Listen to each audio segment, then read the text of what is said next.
Перед вами найкращі павербанки 2026 року. Топові павери від Anker, Ugreen та Charge. Сьогодні я покажу вам, чому ось цей найновіший Anker на 250 Вт заряджає ваш MacBook у 4 рази швидше, ніж ваш стандартний блок живлення. А Charge за 7000 гривень може виявитись просто дорогою іграшкою. А ще я виміряв реальний коефіцієнт корисної дії кожного та відповів вам на питання, хто з них видає чесну потужність, а хто перегрівається вже за 10 хвилин і для блекауту не підходить. Я зроблю це коротко, жорстко, по факту та без всякої маркетингової фігні. І так, для любителів спойлерів, які не хочуть дивитися це відео, а хочуть обрати щось прямо зараз під свою задачу, даю коротку вижимку вже на початку відео, бо я вас люблю. Дивись, якщо тобі потрібен абсолютний максимум для літака чи блекауту, то це Anker Prime на 27655 Вт годин. Хочеш мати стильну цяцю та бачити кожну цифру споживання в реальному часі, а ще температуру та вольтаж, тоді обираєш RGX 170. Шукаєш компактний варіант з док-станцією під Apple Watch, Samsung Watch чи якісь Xiaomi годинники на кожен день, тоді це Ugreen на 100 Вт. А тепер для тих, хто не бізнес-ковбаса і залишився, або любить дивитися мої повні відео, ну або на АМО, розбираємо залізо та усі їх плюси та мінуси. Йоу, банда, з вами Васильков. Ви давно просили мене огляд дешевих паверів, але я купив дорогі. І ні, не тому, що я зажравшись татуїрований очкарик. Ні. Правда в тому, що мені совість не дозволить, щоб хтось із вас взірвався в квартирі із дешевим китайським павером, а потім то показували по телемарафоні. Тому давайте почнемо з Ugreen Nexod. Я б назвав цю банку базовим мінімумом. Цей павербанк підійде для офісної роботи, навчання, короткої поїздки чи перельоту. Тут 20 тисяч мАч і це мінімальна база в умовах українського блекауту. Заряджає iPhone 15, 16 та навіть 17 Pro до 4 разів. Його плюси найлегший серед цих 4, поміститься навіть у невелику сумку. Тож, жіночки, дівчатка, хлопчики, які носять сумочки, візьміть це до уваги. Мінуси. При навантаженні 100 Вт корпус суттєво нагрівається. Для усіх тих, хто не шарить, що таке 100 Вт навантаження, пояснюю. 100 Вт – це стільки, скільки бере ваш ноутбук на чіпі M3 чи M4 з розетки. Тобто, якщо ваш ноутбук розрядився до нуля і ви його заряджаєте від Ugreen Power, то Power почне нагріватись, адже його максимум – це 145 Вт. В той час, як зарядка iPhone 15 Pro Max дає навантаження від 20 до 35 Вт. Тож знаєте, грітись він почне лише тоді, коли ви заряджатимете ваш MacBook Air, ну або одночасно 3-4 смартфони. До речі, бачите оцю штучку? Це QI2 зарядка, тобто MagSafe, яка скоріше є приємним бонусом, аніж основною фічею, ну але це прикольненько, бо якщо ти хотів татові купити павер, то тут ще й док-станція для годинника, що дуже зручно в дорогу. І мій вердикт такий. Це робоча конячка без зайвого пафосу, але з приємними фішками. Але знаєш, що цікавіше? Charge 170, і чесно, ну цей павер просто красавело.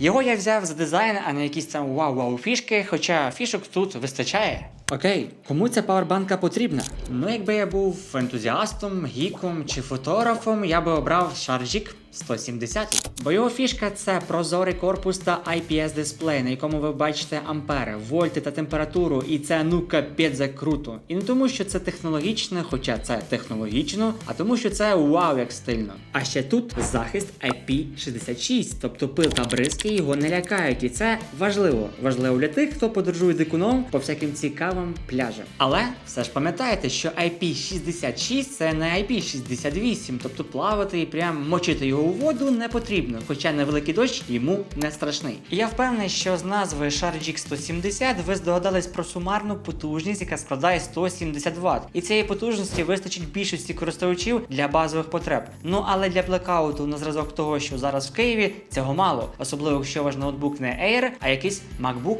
на M4 Max.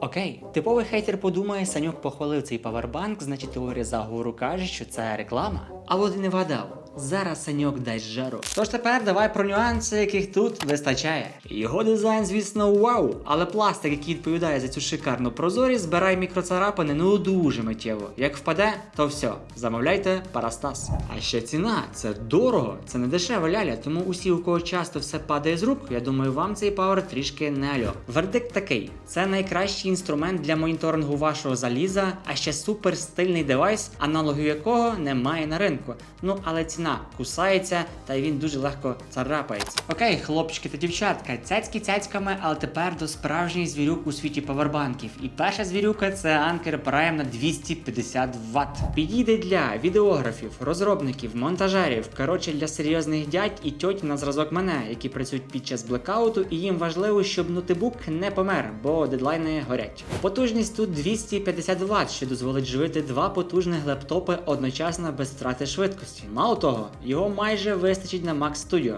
І стопе, я сказав майже, бо Mac Studio хаває 300 Вт, а цей має 250, тобто 50 очки не вистачило. Але думаю, дамо Анкеру ще рік і буде ням-ням.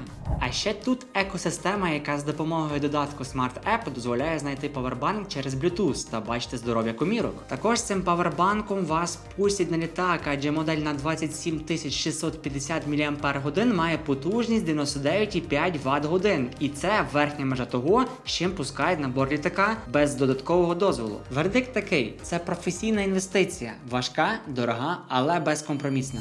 Господи Боже, мати Марія, а то що таке? Невже це неуважний глядач, який провтикав, що я розігрую iPhone 14 Pro Max та ось ці Apple Watch Ultra без будь-яких умов? Дивись попереднє відео, там пасхалка, два символи з якої вже розгадані. А тепер тест на виживання, ККД та таблиця. Для усіх тих, хто на слух сприймає погано, але за очима все окей, забудьте про цифри на коробці. Я зробив реальний ККД-тест на розряд під навантаженням. Усі цифри та інформація на екрані. Але якщо в читанні ви не сильні, то у Ugreen Nexot головна фішка – це найкраща ціна та компактність для щоденного носіння. Шарджік 170, дисплей осцилограф, захист IP66 та футуристичний дизайн. У Anker Prime версією на 27 650 мАч робота з додатком, максимальна ємність для авіаперельотів, а ще безпека. Бо анкери – це сертифіковані флагмани, які в квартирі не взриваються. Ну і головні фішки Anker Prime на 26 000 мАч – це баланс між екстремальною потужністю та розумним керуванням через Bluetooth. Отже, мій висновок такий: якщо вам треба живити життя,